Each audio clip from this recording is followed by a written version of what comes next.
தந்தை பெரியார் குறித்த சீமானின் கருத்து பதற்றத்தை ஏற்படுத்தும் வகையில் இருப்பதாக தெரிவிக்கப்பட்டிருக்கிறது. தந்தை பெரியார் குறித்து சீமான் கொச்சைப்படுத்தும் விதமாக கருத்து தெரிவித்திருந்த நிலையில் அது தொடர்பாக அந்த தந்தை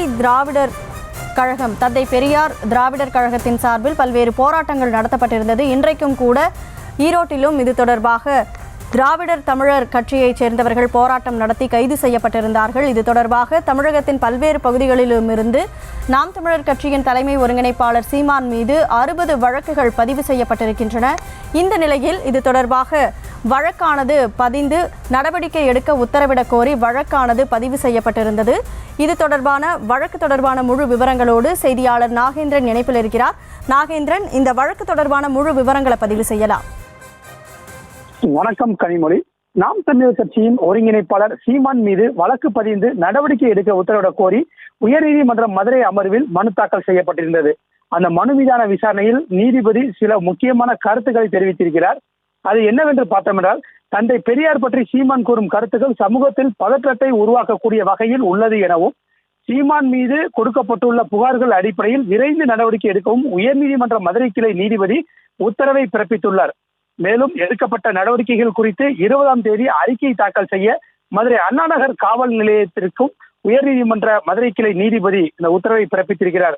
மதுரை KK நகர் பகுதியைச் சேர்ந்த வழக்கறிஞர் ரமேஷ் உயர்நீதிமன்ற மதுரை அமர்வில் மனு தாக்கல் செய்திருந்தார். அதில் நாம் தமிழர் கட்சியின் நிறுவனர் சீமான் நேற்று 9ஆம் தேதி செய்தியாளர் சந்திப்பில் தந்தை பெரியார் குறித்து அவதூறு கருத்துக்களை வெளியிட்டார். இது சமூக ஊடகங்களில் வேகமாக பரவியது.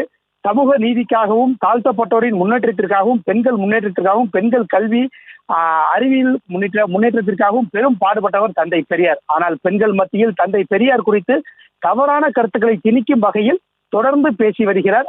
அதன் அடிப்படையில் அந்த ஆதாரமின்றி சீமான் மீது அந்த அவதூறு கருத்துக்களை வெளியிட்டதால் தேவையற்ற சட்டம் ஒழுங்கு பிரச்சனை எழுந்துள்ளன.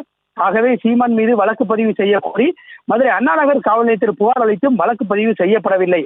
ஆகவே எனது புகார் அடிப்படையில் நாம் தமிழர் கட்சியின் நிறுவனர் சீமான் மீது மதுரை அண்ணாநகர் காவல்துறையினர் வழக்கு பதிவு செய்ய உத்தரவிட வேண்டும் என அந்த மனுவில் கூறியிருந்தார். இந்த வழக்கு நீதிபதி நிர்மல்குமார் முன்பு விசாரணைக்கு வந்தது. விசாரணையின் போது மனுதாரர் தரப்பில் ஆஜரான வழக்கறிஞர் மகேந்திரபதி மற்றும் பத்ருஸ் ஜமான் ஆகியோர் வாதிடுகையில் தந்தை பெரியார் சமூகத்தின் முன்னேற்றத்திற்காக குறிப்பாக பெண்கள் உரிமை பெண் கல்வி என பெண்களின் முன்னேற்றத்திற்காக பெரும் பாடுபட்ட தந்தை பெரியார் பற்றி அவதூறான கருத்துக்களை சீமான் பேசி வருகிறார். இவர் மீது கிரிமினல் சட்ட நடவடிக்கை எடுக்கும்படி நடவடிக்கை எடுக்க உத்தரவிட வேண்டும் என வாதிட்டனர். இதனை பதிவு செய்த நீதிபதி சீமான் தெரிவித்த இந்த கருத்துக்கள் சமூகத்தில் பதற்றத்தை உருவாக்கும் வகையில் உள்ளது. எனவே இந்த விவகாரத்தில் மதுரை அண்ணாநகர் காவல்துறை மனுதாரின் புகார் மனுவை பெற்று விரைந்து நடவடிக்கை எடுக்க வேண்டும் எனவும், எடுக்கப்பட்ட நடவடிக்கைகள் குறித்து வருகின்ற 20ஆம் தேதி அறிக்கையாக தாக்கல் செய்ய உத்தரவிட்டு வழக்கு விசாரணையை ஒத்திவைத்து உத்தரவிட்டுள்ளனர். கனிமொழி.